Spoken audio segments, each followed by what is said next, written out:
Welcome. I'm Jason Wilcox, one of the co-developers of Motivational Parent. And in this course that you're going to be going through, you're going to be looking at a lot of different aspects of what the skills are and the principles and things that make Motivational Parent work so effectively. But let's start out with a couple things that you might need to know before going through these courses. We're going to be looking at what the background is, where this comes from. We're going to be talking about foundational skills, or OARs. We're going to be talking about the core of Motivational Parent, which is PACE, and we're going to be going through some situational skills.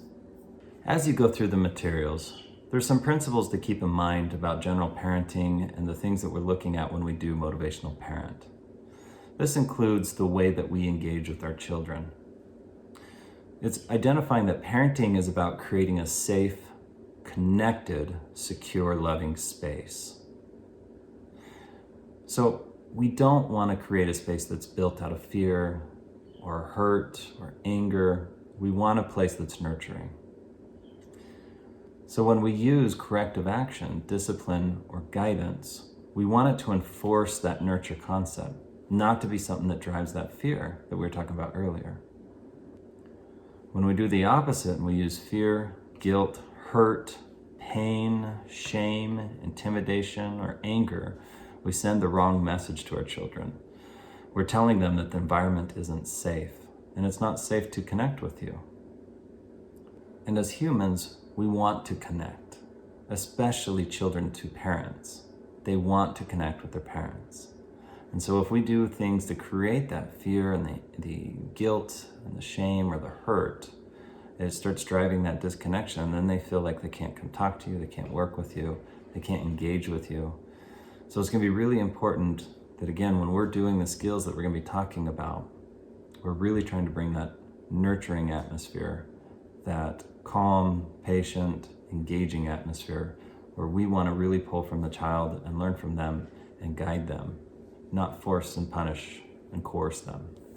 As you go through these sections, some of them are going to have videos on the content describing what the topic is.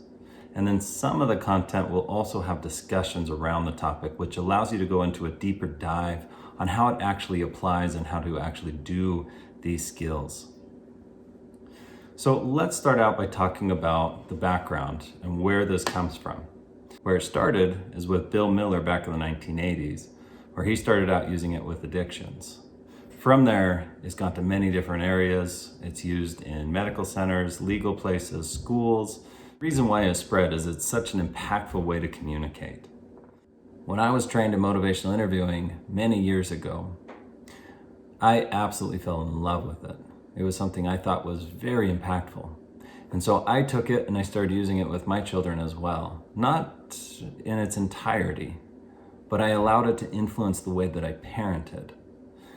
And I'll have to admit, the difference from how I parented before I learned motivational interviewing to after was a stark difference, and my outcomes changed dramatically.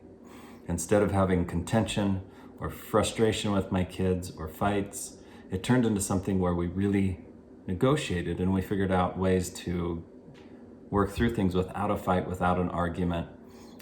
We were able to discuss things and partner and have a great relationship versus a strained relationship where my kid's feeling fear from me.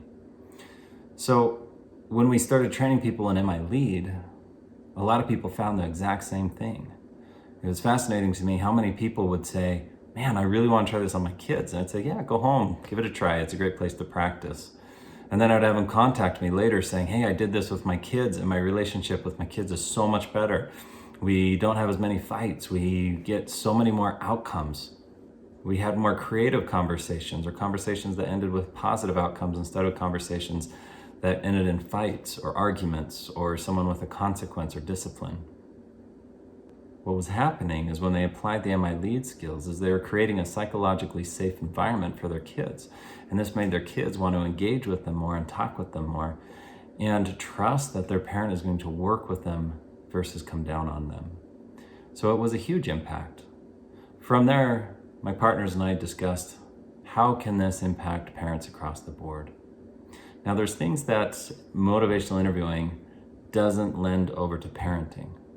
What this course is going to do is it's going to go through what MI Lead has, Identify what the core concepts are and how do you have those core concepts influence your parenting in a really positive way with your kids.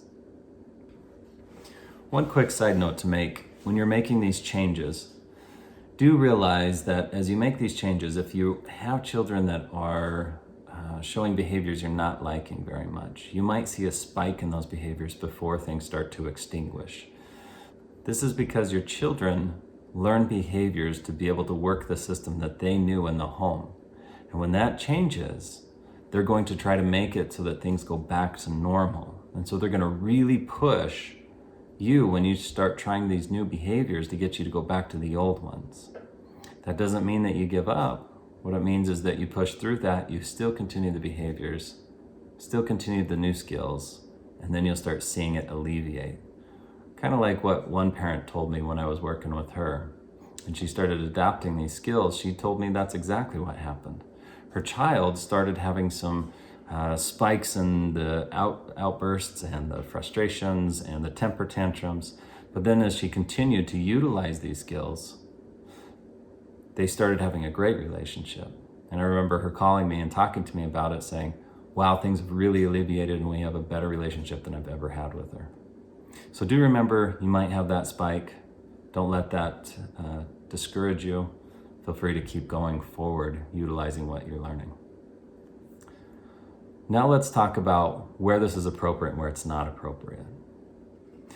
When we're talking about emergency situations, or there's a safety issue, right? Like a child is going to get hurt or be put in harm's way, or someone else is going to get hurt or put in harm's way, this is not where we utilize these skills. For example, I had one parent talk to me about how she had a child run out into the road, and she ran after the child and was yelling and got the child off the road and then continued to yell at the child all the way into the house.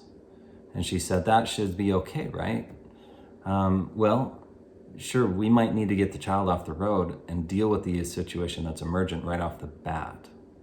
However, when we're using these skills, we're not using them to deal with the emergency, but we'll definitely use them after the fact, because then we have a great conversation afterwards. So when we have to have an emergency, when safety is involved, or we need to make sure that we have proper systems in place, that's not where we're using these skills, okay? We're using them when we're looking at trying to deal with some behavior change with our children, when we're trying to engage them, when we're working through difficult conversations or conflict. That's where these skills have a huge impact. So that's kind of the introduction to these skills.